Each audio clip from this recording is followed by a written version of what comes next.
شيلي يا اخوي عم بقول لك. ما بدك تبعت لي؟ لك وطوا صوتك عم بحكي تليفون. ايه يا حبيبي؟ ايش صار بوراقك؟ تعال لك. تعال انا بقشط لك شعرك انا. ماشي بعدين بحكي معك ولادك جننوني. انا شاطمك هلا ولك. لا تنسى تبعت لي اشعار ما ضل معي ولا ليره عند الثاني. يا باي.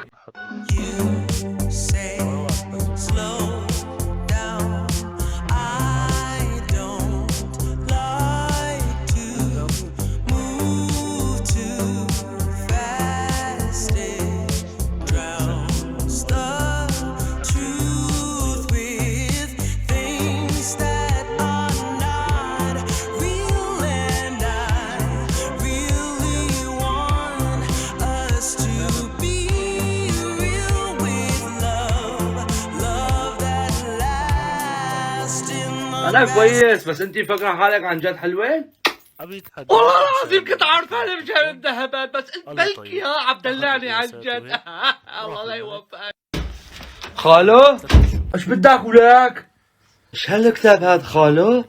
هذا الكتاب تثقيفي. ايش بدك انت؟ ما بدي شي. بدي اسالك تشرب قهوه؟ انا بشرب منكرات. امتى القهوه صارت منكرات؟ في عندكم تمر؟ جيب لي تمر. تمر؟ من امتى اجيب لك غله؟ بدي اسالك القبله وين عندكم؟ قبله من هون هيك صايره. خالو انت من امتى تصلي؟ انا بعرفك ابن عم لقريش انت. خلاص ولك من يومي بصلي انا. من زمان بتصلي انت على اساس يعني انا ما بقربك يعني ما بقى يوم لحقي حالك عم يقرا الكتاب انقلع ولك ابو عبده. لك ايش بدك طلع من حياتي ولو ماي فاضي بدي العب. انت بتعرف انه المتابعين هلا عم يستنوا انه على اساس فيديو بضحك؟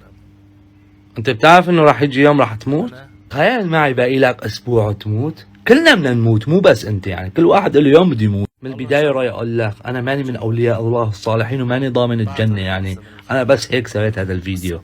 وقف لا تهرب من الخوف خليك معي.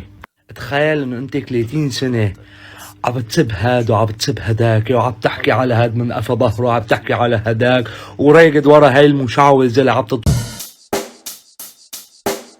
Check the mic and make sure it sound right, boys.